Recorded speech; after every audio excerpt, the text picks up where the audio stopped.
السلام علیکم۔ یہ ہے اردو ایکشن ٹیلز۔ آپ سب سے گزارش ہے کہ اس ویڈیو کو لائک اور شیئر کریں اور میرے چینل کو سبسکرائب کریں۔ یہ ہے ماریو پوزو کا شاہکار ناول گاڈ فادر۔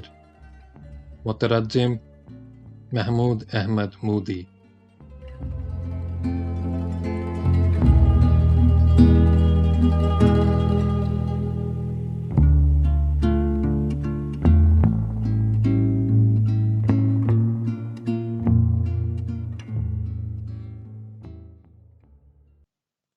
باب نمبر 22۔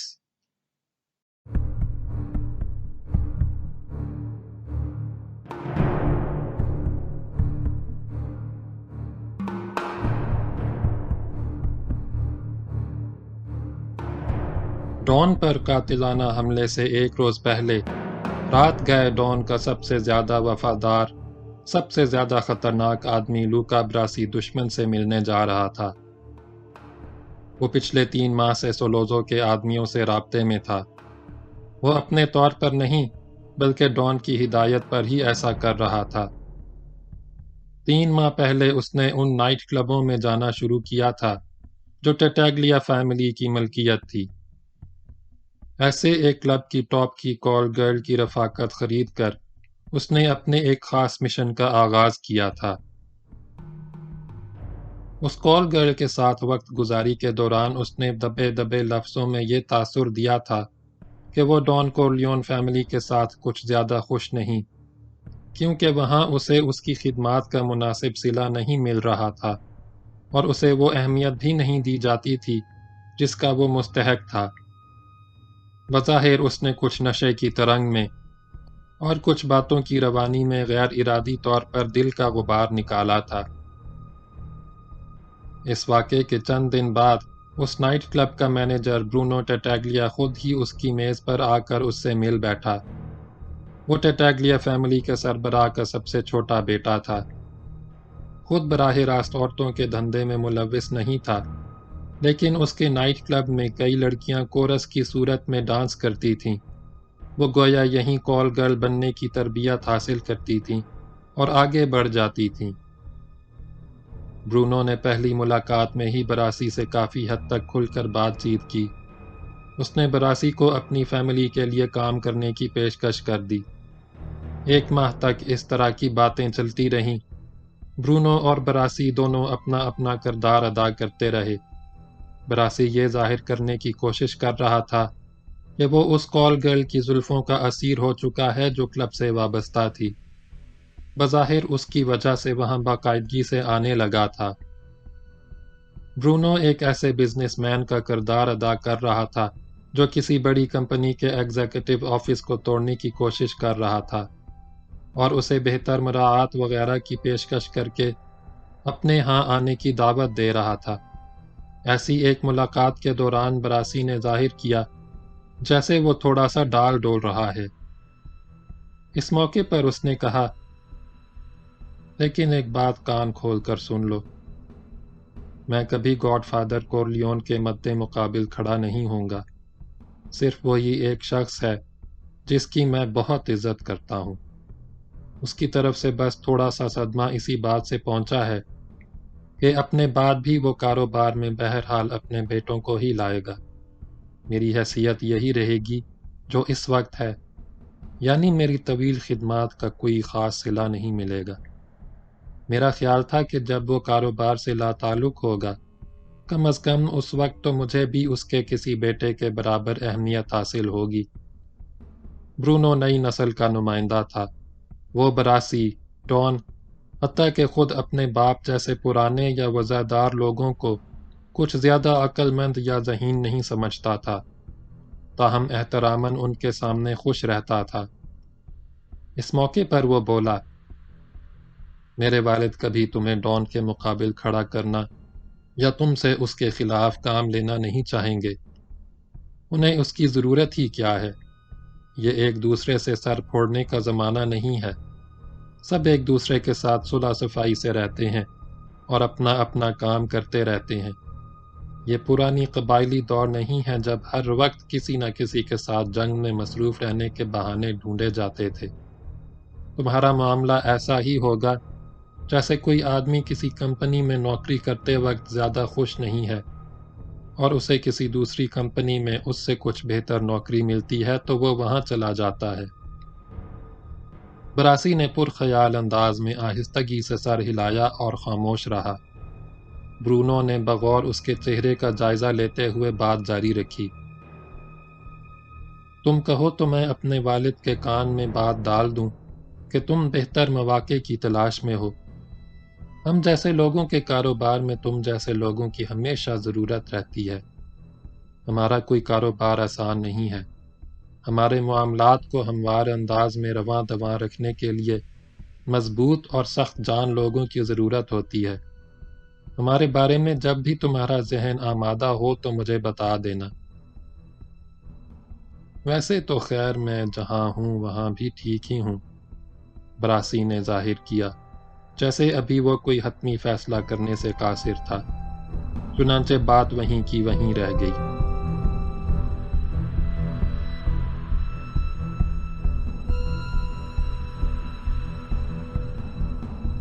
در حقیقت اس کا مقصد ٹیٹیگلیا فیملی پر یہ ظاہر کرنا تھا کہ وہ لوگ منشیات کا جو کاروبار شروع کرنے جا رہے تھے وہ اس کے بارے میں جانتا تھا اور اس سلسلے میں ایک فری لانسر کے طور پر اپنی خدمات پیش کر کے کچھ اضافی فائدہ اٹھانا چاہتا تھا۔ اس طرح در حقیقت وہ سولوزو کے عزائم سے آگاہی حاصل کرنا چاہتا تھا۔ ڈان نے جس طرح سولوزو کی پیشکش مسترد کی تھی، کیا اس کے بعد سولوزو ڈان سے چھیڑ چھاڑ کا کوئی ارادہ رکھتا تھا؟ یہ سوال خود ڈان کے لیے بھی اہم تھا اور وہ براسی کے ذریعے اس کا جواب حاصل کرنا چاہتا تھا۔ اگر یہ بات انہیں پہلے سے معلوم ہو جاتی تو وہ سولوزو سے نپٹنے کے لیے بہتر طور پر تیار رہ سکتے تھے، لیکن 2 ماہ تک جب سولوزو کی طرف سے کوئی رد عمل ظاہر نہیں ہوا تو براسی نے ڈان کو یہی رپورٹ دی کہ سولوزو نے اس کے انکار کو دل پر نہیں لیا تھا۔ اس نے اس بات پر صبر کر لیا تھا اور اس کا انتقامی کارروائی کا کوئی ارادہ نظر نہیں آتا تھا۔ تاہم ڈان نے براسی کو یہی ہدایت کی کہ وہ ان لوگوں کے نیٹ ورک میں گھسنے کی کوشش جاری رکھے، لیکن اس سلسلے میں زیادہ گرم جوشی یا اشتیاق نہ دکھائے، بس فارغ وقت میں ڈھیلے ڈھالے انداز میں کوشش کرتا رہے۔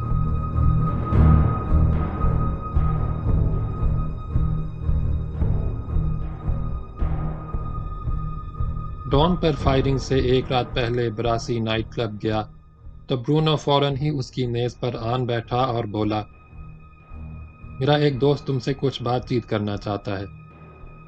تو اسے لے آؤ، میں تمہارے کسی بھی دوست سے بات چیت کے لیے تیار ہوں، براسی نے جواب دیا۔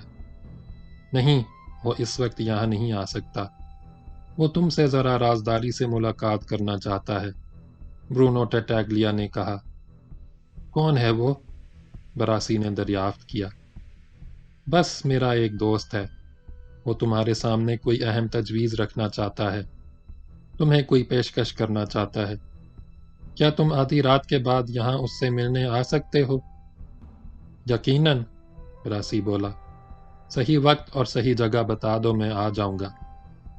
برونو نے ایک لمحے سوچا، پھر بولا، کلب رات کے پچھلے پہر تقریباً 4 بجے بند ہوتا ہے، تم اس وقت آ جاؤ جب ویٹر ساز و سامان سمیٹ کر صفائی کر رہے ہوتے ہیں۔ براسی سوچے بغیر نہ رہ سکا کہ وہ لوگ اس کی عادت سے واقف ہو چکے تھے، شاید انہوں نے اس پر نظر رکھی ہو اور اس کے بارے میں معلومات جمع کی ہوں۔ وہ دن بھر سوتا تھا اور اس کی راتیں جاگتے ہوئے گزرتی تھیں۔ اس کے معمولات کچھ اسی قسم کے سانچے میں ڈھل چکے تھے۔ ٹھیک ہے، میں صبح 4 بجے دوبارہ آ جاؤں گا، اس نے جواب دیا۔ اس نے نائٹ کلب میں کچھ وقت پینے پلانے اور کچھ وقت اس مخصوص کال گرل کی رفاقت میں گزارا، پھر وہاں سے نکل آیا۔ باہر آ کر اس نے ٹیکسی پکڑی اور گھر آ گیا۔ وہ ایک بڑے اور آراستہ و پیراستہ اپارٹمنٹ کے آدھے حصے میں رہتا تھا، باقی آدھا حصہ ایک اطالوی فیملی کے پاس تھا۔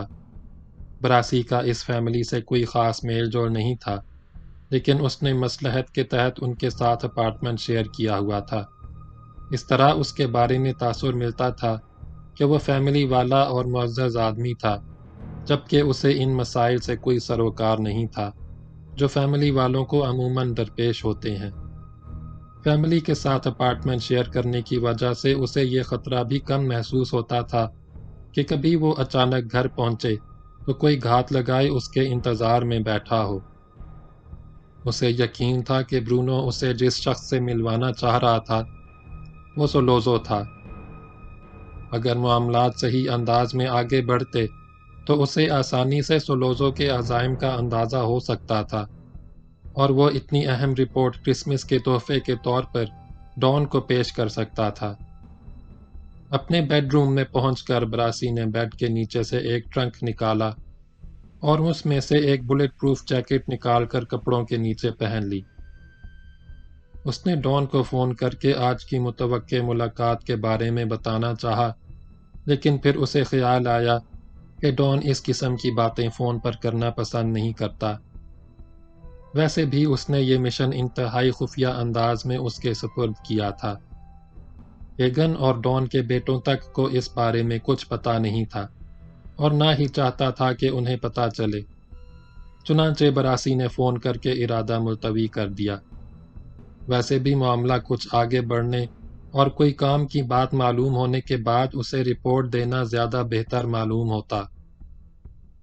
براسی نے ریوالور بھی ساتھ لے لیا۔ یہ لائسنس والا ریوالور تھا۔ اس کا لائسنس شہر کا سب سے مہنگا لائسنس تھا۔ اسے حاصل کرنے کے لیے $10,000 رشوت دی گئی تھی، تاہم اس کی وجہ سے براسی کو ذرا اطمینان رہتا تھا کہ کبھی راستے میں اچانک چیکنگ کے دوران پولیس اس کا ریوالور دیکھ بھی لیتی تو کوئی مسئلہ کھڑا نہ ہوتا۔ آج رات اس نے لائسنس والی گن اس لیے ساتھ لی تھی کہ فی الحال اس کے استعمال کرنے کا ارادہ نہیں تھا۔ اس کا ارادہ تھا کہ ابھی وہ صرف سولوزو کی بات سنے گا، اور اگر ڈان کے بارے میں اس کے عزائم خطرناک نظر آئے تب بھی آج رات اس کا کام تمام نہیں کرے گا، بلکہ ڈان کو رپورٹ دینے کے بعد اس کے حکم کے مطابق قدم اٹھائے گا۔ اگر سولوزو کا پتہ صاف کرنے کا حکم مل جائے، وہ اسے ایسی کسی گن سے ٹھکانے لگائے گا جس کا کوئی سراغ لگانا ممکن نہ ہو۔ یہی سب کچھ سوچتا ہوا وہ وقت مقرر سے کچھ پہلے دوبارہ نائٹ کلب جا پہنچا۔ اس وقت وہاں باہر دروازے پر ڈور مین بھی موجود نہیں تھا۔ ہیٹ اور اوور کوٹ سنبھالنے والی لڑکی بھی جا چکی تھی۔ اندر صرف برونو موجود تھا، جو اسے کلب کے ایک کونے میں واقع بار کی طرف لے گیا۔ وہاں اس وقت ویرانی تھی اور روشنی بھی کم تھی۔ براسی ایک سٹول پر بیٹھ گیا اور برونو کسی بارٹینڈر کی طرح کاؤنٹر کے عقب میں چلا گیا۔ اس نے براسی کے لیے ایک ڈرنک تیار کی، مگر براسی نے یہ کہہ کر معذرت کر لی کہ وہ پہلے ہی کافی لے چکا ہے۔ اس نے سگریٹ سلگا لی۔ وہ سوچ رہا تھا کہ یہ بھی عین ممکن ہے اس کا متوقع ملاقاتی سولوزو نہ ہو، مگر چند لمحے بعد اس نے کلب کے ایک اندھیرے گوشے سے سولوزو کو نمودار ہوتے دیکھا۔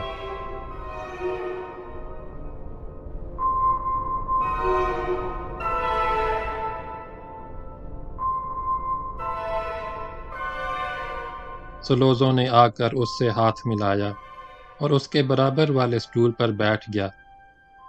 برونو نے ڈرنک اس کے سامنے رکھ دی۔ اس نے سر کے اشارے سے گویا شکریہ ادا کیا اور براسی سے مخاطب ہوا۔ کیا تم جانتے ہو میں کون ہوں؟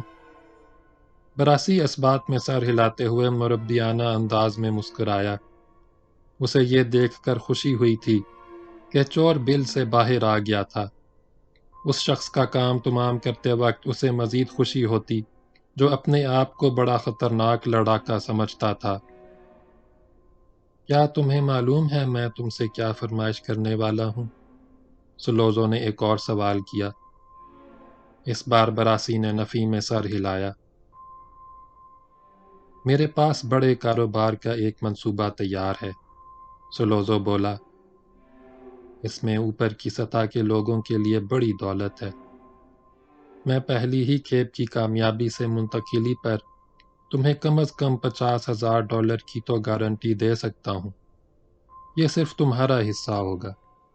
میں ہیروئن کی بات کر رہا ہوں، آنے والا دور اسی کا ہے۔ تم نے مجھے کیوں بلوایا؟ براسی نے انجان بنتے ہوئے سوال کیا۔ کیا تم چاہتے ہو کہ میں اس سلسلے میں ڈان سے بات کروں؟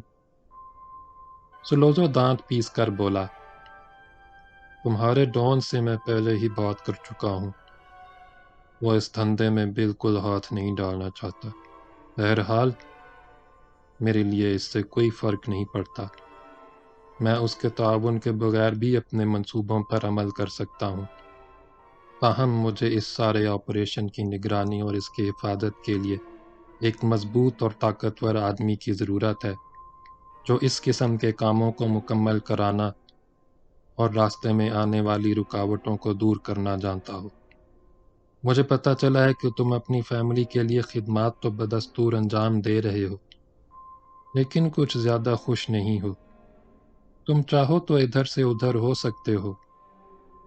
دیکھنا پڑے گا، براسی نے کندھے اچکائے۔ اگر پیشکش اچھی ہو تو سوچا جا سکتا ہے۔ سلوزو گہری نظر سے اس کے چہرے کا جائزہ لے رہا تھا، پھر وہ گویا دل ہی دل میں کسی فیصلے پر پہنچتے ہوئے بولا، تم چند دن میری پیشکش پر غور کر لو، پھر ہم دوبارہ بات کر لیں گے۔ اس نے مصافحے کے لیے ہاتھ بڑھایا، لیکن براسی نے ظاہر کیا کہ اس نے سلوزو کو ہاتھ بڑھاتے نہیں دیکھا۔ وہ اس دوران دوسری سگریٹ سلگانے لگا۔ برونو نے اس کی سگریٹ سلگانے کے لیے لائٹر روشن کیا۔ اسی دوران براسی کافی حد تک مطمئن ہو چکا تھا کہ اسے کسی ناخوشگوار صورتحال کا سامنا نہیں ہے۔ وہ کسی حد تک اپنے آپ کو ڈھیلا چھوڑ چکا تھا۔ اچانک برونو نے ایک عجیب حرکت کی۔ اس نے لائٹر کاؤنٹر پر ہی گرا دیا۔ براسی کا ہاتھ کاؤنٹر پر ٹکا ہوا تھا۔ اچانک ہی برونو کے ہاتھ میں جانے کہاں سے ایک خنجر آ گیا اور براسی کے اس ہاتھ میں پیوست ہو گیا جو کاؤنٹر پر ٹکا ہوا تھا۔ ہاتھ سے گزر کر خنجر کاؤنٹر میں گھس گیا۔ براسی کا ہاتھ کاؤنٹر سے چپک کر رہ گیا۔ اس کے باوجود براسی شاید اپنا ہاتھ چر جانے کی پرواہ کیے بغیر اسے کاؤنٹر سے نکال لیتا، مگر ہوا یہ کہ برونو نے اس کا وہ بازو مضبوطی سے پکڑ لیا۔ اس کا دوسرا بازو اسی وقت سلوزو نے اس سے بھی زیادہ مضبوطی سے پکڑ لیا۔ تاہم براسی ایک طاقتور آدمی تھا۔ وہ اس حالت میں بھی ان کے قابو میں آنے والا نہیں تھا۔ عین ممکن تھا کہ وہ ہاتھ میں خنجر پیوست ہونے کے باوجود اپنے آپ کو ان کی گرفت سے چھڑا لیتا، مگر اس اثناء میں ایک شخص اس کے عقب میں نمودار ہوا اور اس نے براسی کی گردن میں نائلون کے باریک تار کا پھندا ڈال دیا جو تیزی سے تنگ ہوتا چلا گیا۔ براسی کی آنکھیں حلقوں سے باہر آ گئیں۔ اس کے چہرے اور گردن کی رگیں اس بری طرح پھول گئیں کہ اس حصے پر گویا ایک جال سا ابھر آیا۔ پھندا ڈالنے والے شخص نے اتنی پھرتی اور طاقت سے اسے کسا کہ نائلون کا تار گویا براسی کی گردن میں اتر گیا۔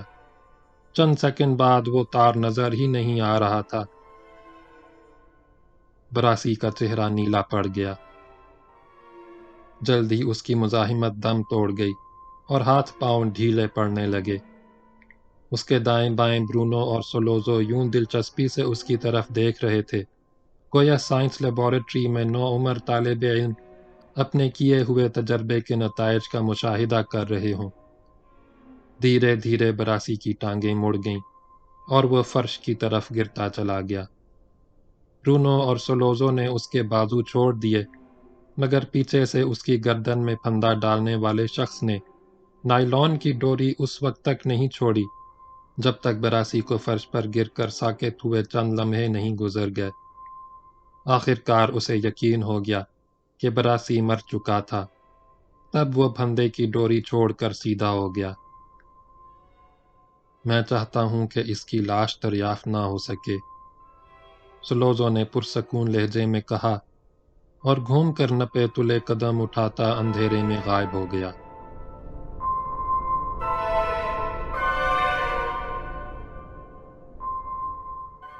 باب نمبر 23 اگلی ویڈیو میں سنیں۔